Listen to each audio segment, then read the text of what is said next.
Hello everybody, my name is David Axtell. I am the chairman of the CdLS Foundation UK and Ireland, and I also chair the World Federation of CdLS support groups. I wanted to talk to you today about Cornelia de Lange Syndrome, or CdLS for short, and why awareness is so important among the general population, among healthcare services and even governments. Today is International CdLS Awareness Day. So what exactly is CdLS? CdLS is a rare genetic disorder present from birth, estimated to affect as few as 1 in 30,000 of the general population. The condition is caused by a random change in one of at least 7 known genes that regulates growth and development. It's rarely inherited from parents and can affect people from all different races and social backgrounds. CdLS can affect many parts of the body, and individuals with CdLS may display physical, cognitive and behavioural characteristics. Individuals with CdLS often have distinctive facial features, are usually small from birth with delayed growth patterns, and may have differences in upper limbs and major organ systems. But while development may be delayed, people with CdLS do still develop and will reach milestones in their own good time. Cognitive characteristics range from mild intellectual disability to severe, and behavioural characteristics will refer to certain behaviours that individuals with CdLS are more likely to display. These characteristics can vary widely, but may include challenging behaviour and autistic-like behaviours. But the biggest shock for new parents is that doctors have often never heard of CdLS. It is that rare. However, a paediatrician or a clinical geneticist with some knowledge of the syndrome may be able to recognise the more classic variants from these very distinctive features.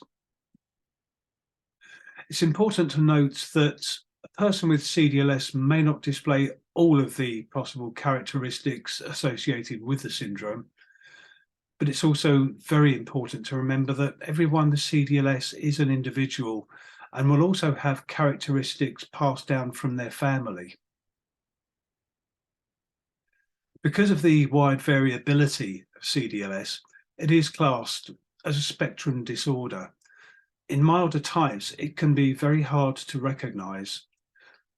So correct and early diagnosis is all important to ensure that a child with the syndrome receives the best and most appropriate treatment.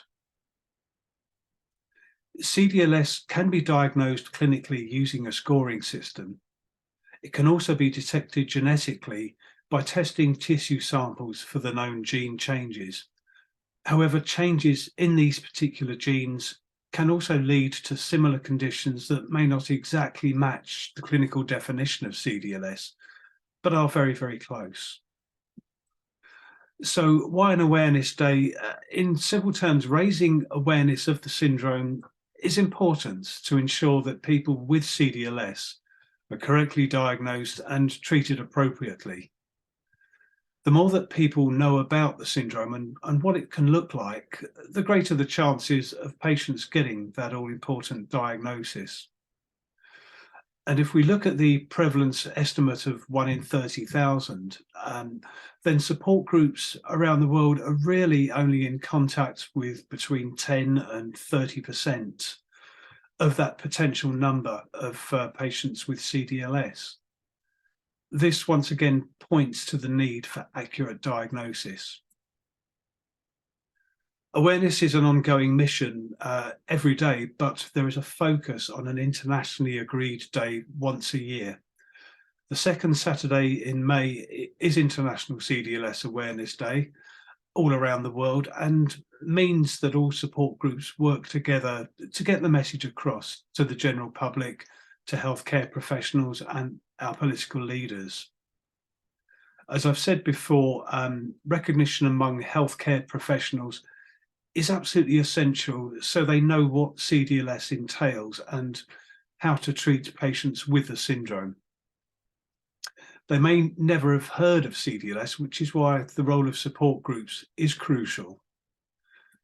And through support groups coming together across the world, we have been able to bring together all of the knowledge, research, and expertise of doctors from every part of the globe with experience and understanding of CdLS.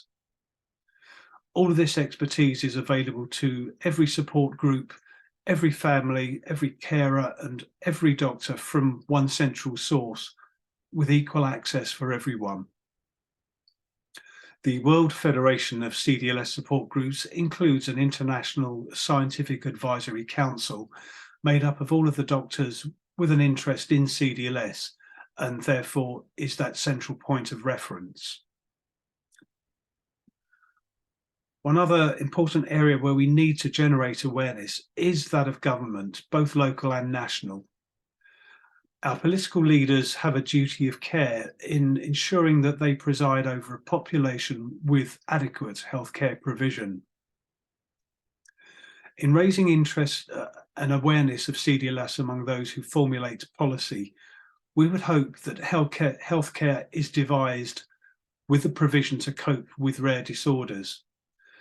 It's probably unrealistic to expect every doctor in every healthcare system to know every rare disease, but policymakers can ensure that healthcare systems are regulated and funded so that doctors can tailor treatment to a patient's needs. If a doctor has a CdLS patient in their care, they should be able to access the appropriate knowledge without restrictions of policies or budgets. It is also to be profoundly hoped that a government will provide a public healthcare system, making appropriate treatment available to everyone, regardless of financial or social status. This needs to include access to very specific facilities, such as genetic testing.